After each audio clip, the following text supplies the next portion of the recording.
went. She went out clad in armour, sword, shield, and spear. She joined wagon trains and became a guard. And that's where she started to learn to fight from the other warriors, the other guards. To begin with, they weren't very good, but there was practice, it was good. And sometimes when bandits came to try to rob the wagon trains, the merchants, sometimes all you needed was a shiny helm and a spear and a shield. That was enough to frighten them off. But when you needed a bit more, that's when she got her practice. And that is where she learned her craft as a shield maiden. She got good. Better and better and better as a fighter. She won fight after fight after fight after fight after fight. Now, she hadn't died gloriously in battle, but she also was on her way to earning enough money to pay back the Jarl. Months passed and she got better and better and better jobs, sometimes as bodyguards to noblemen, sometimes as part of war units, sometimes down in the thick of the shield wall, right at the front of the press.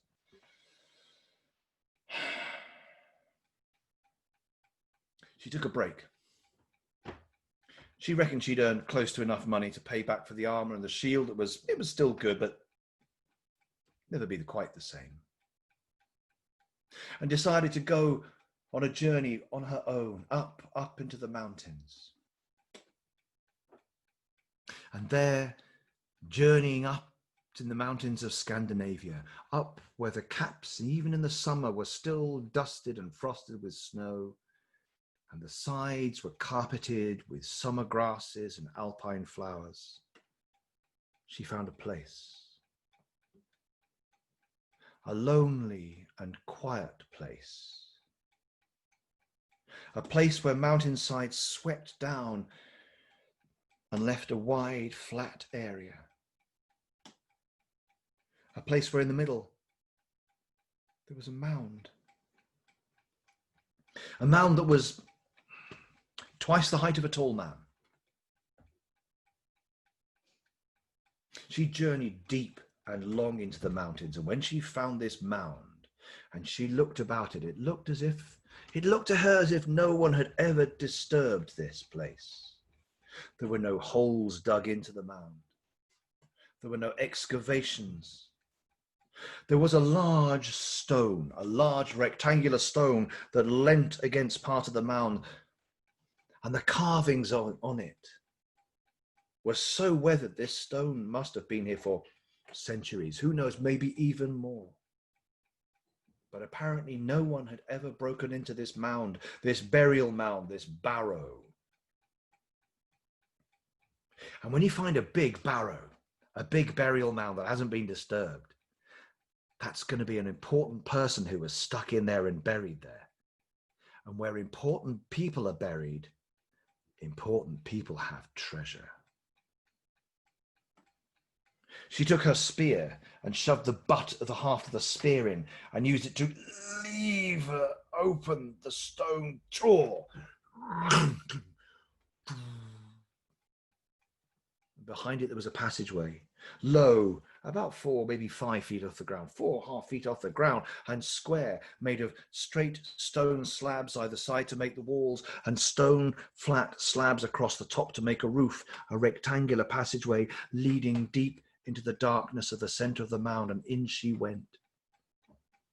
This was no place for a spear or shield. They were far too big and far too cumbersome, and besides, whoever was in there had been lying down for a long time and was very unlikely to get up.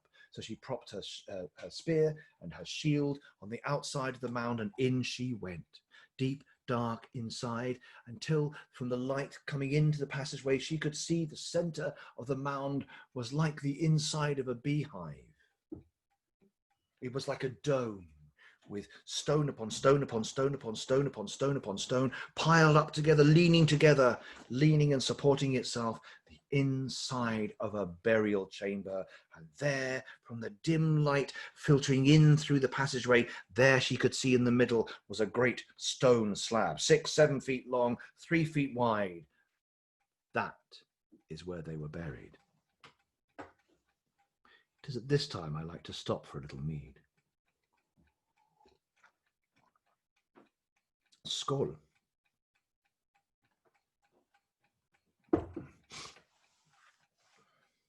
This is the place.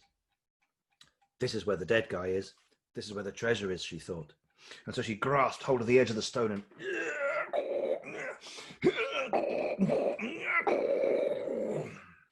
She pushed it aside, and in the dim, dim light, she could see little sparkles, where perhaps a jewel or a semi-precious stone caught what little light there was, where the edge of crafted gold shone and sparkled in the gloom.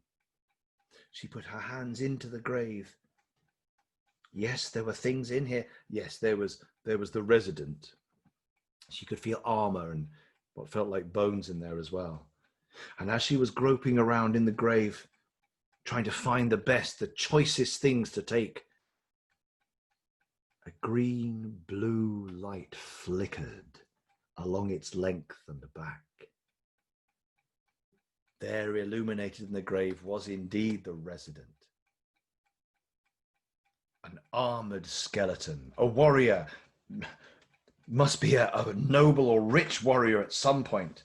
Expensive armor that once would have shone with embellishments and tooled gold, but now the leather had rotted and the chain had rusted and the buckles hung together with a wish and cobwebs. But there in the helm, underneath, looking through the spectacled eye visor, there in the darkness, suddenly a light, shining blue-white light in the pits of those sockets. And with a click and a clack and a shuffle, the body began to move. And she did what any reasonable man or woman would have done at that point. She turned and she ran out of that barrow as fast as she could. She ran out of the chamber, out through the tunnel and outside, where she grabbed her shield and grabbed her spear and backed up and stood ready for whatever was going to come out of that tunnel. And then it came. She could see the green-blue light flickering through the tunnel as the thing came towards her. The undead, the Draugr, coming out through the tunnel, and it stood up. Aching skeletal joints cracking and clicking, thin, dried, mummified, flayed skin adhered to the bones, and it clattered and cracked and twisted as it moved jerkily towards her. A broken spear in its hand, the spearhead on the end, looked up at her. Oh, dad. Disturb. My. Sleep. Ulfhildr was ready. She was ready with her shield and ready with her spear. And as the Draur approached her, she thrust the spear out, and it pierced the broken, corrupt leather armor, piercing through its stomach and back out again, touching nothing on the way in and nothing on the way out. She thrust again, but this time the Draur just swept with its own spear and cut the spear shaft in half. That's when again she did what any man or woman reasonably would do, and she turned and she ran. She ran away from that barrow, looking over her shoulder as the Draur limped and cracked and crunched towards her. She ran until she reached the edge of that clearing and off between the mountains, between the boulders, looking back behind her. And as soon as she had cleared that clearing, she saw that the Draur itself had stopped and had slowly turned away from her, turned back towards its home, towards the barrow. Hours she walked that day. Hours she walked looking for solace, looking for somewhere where she could camp and sit and have food and rest. Somewhere where she could think about what had just happened. And that was when she heard a noise. It was like a flute somewhere in the distance. She stopped and listened.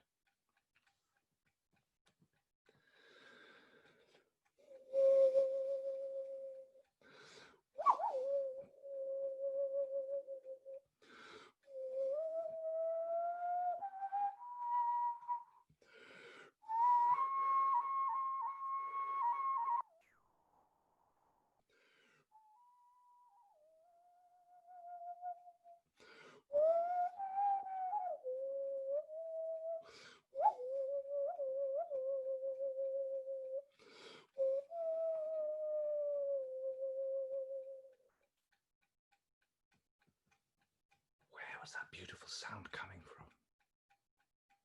She followed it as the sound echoed and bounced between the mountains, between the rocks and boulders.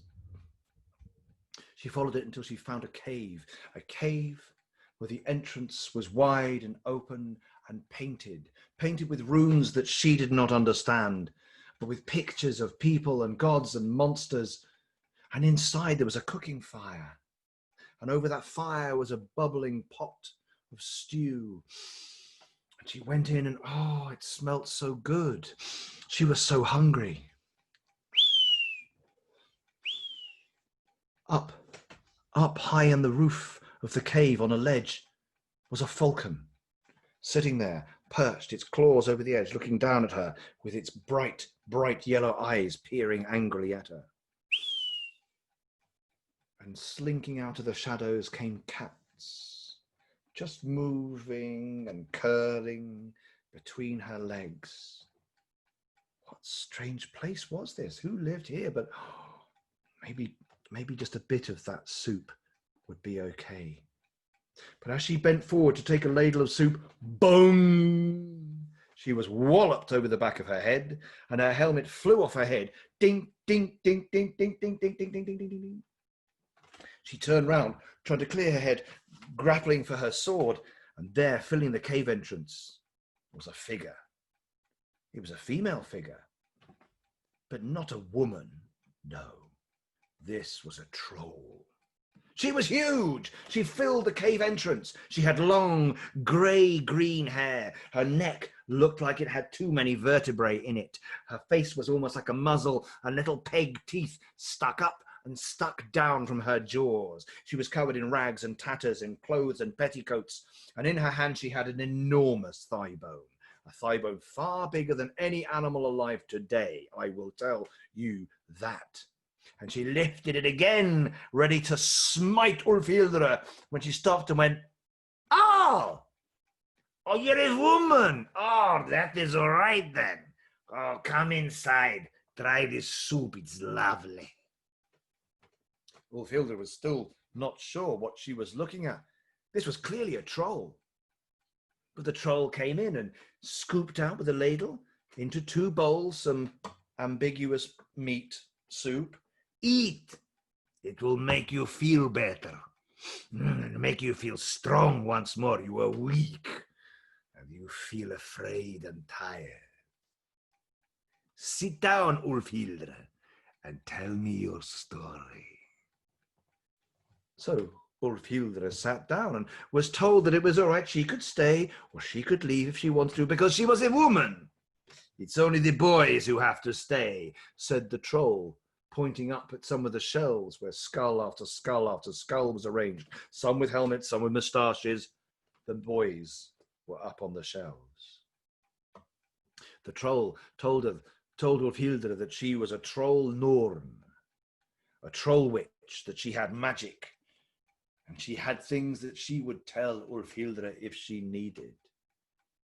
But something else, as well as the falcon and the cats, she noticed within the troll Norn's grey-green lank hair that hung like curtains from her face.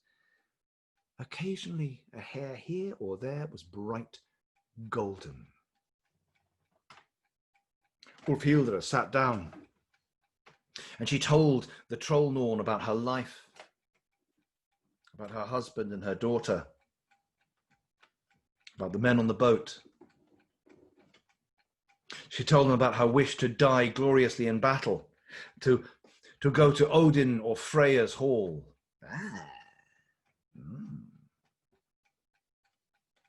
She told her about the Jarl and about the Jarl.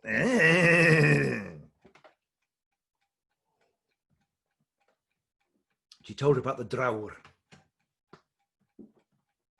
the undead that she had met and the fight that she had had. And the troll Norn said that if she wished to find the treasure, then she would need to know the story of the undead king. And she told her of the story, the king who had once ruled this whole area. He was a mighty king and a mighty warrior, and he had ruled fairly and well, and he had been a great leader. He had won every battle, battle after battle after battle after battle, until one when he had lost. Most of his soldiers were killed or taken prisoner. Most of his people were killed or taken prisoner, and he was taken prisoner and given the option of either slavery or death, and he said, neither. My shame is so great, I am so dishonored, that I ask that you bury me alive until it is my time to go to Valhalla. And so they did. They buried him alive in the mound, and there he waited, and there he still waits till today, until he can go to Valhalla and join the warriors. So if you want to fight him, said the Trollnorn, you know the Seder songs. You know how to weave the magic and sing the magic. I will teach you one more song. And that night, Ulfhildr learned one more Seder song. A song so beautiful and so powerful that the next night, as the moon rose, she went back to the barrow, and Levered opened the door again and stood back with her shield in one hand and with her husband's sword drawn in the other, and called the king, called him by his name and called him by his story, and demanded that he come out and face her. And sure enough, in that darkness, the green and the blue fire flickered, and the Draur king came forth with his shattered spear in one hand and his eyes glowing bright from his skull, and the two engaged in battle. Quickly, every time she thrust into his body, she realized the sword would not do. The shield was shattered almost immediately, and she stepped back away from him, and then she lifted her sword to the heavens, up to the aurora, up to the Valkyries, screaming through the night, and she sang. She sang the Seder song, and she sang the Valkyries down into her blade. And that blade glittered and flickered with the blue-green lights of the aurora, of the northern lights of the Valkyries. And this time, when the fight continued, the fight was fair, until that one moment came when swiftly she thrust her sword into him, because as every good Shieldmaiden knows, the best way to a man's heart is through his stomach, up and under the breastplate, piercing that cold, cold, dried heart. As she thrust it up and thrust it further, she cried out his name and told him that now he could go to Valhalla. When she pulled the sword out, there was a clatter of leather and metal and old bones as the body of the Draur collapsed to nothing, and there was a sigh on the wind.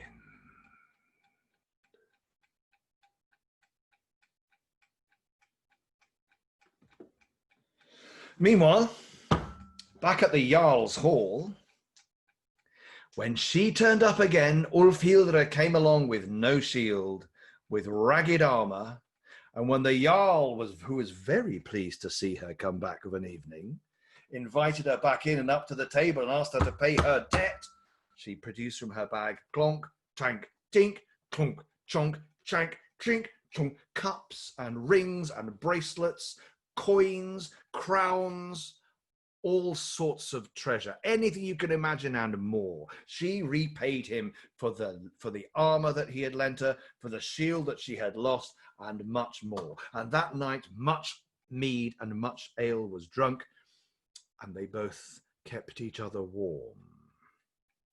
In fact, they kept each other warm for quite a few nights after. Ulfhildr stayed with the Jarl and became his wife.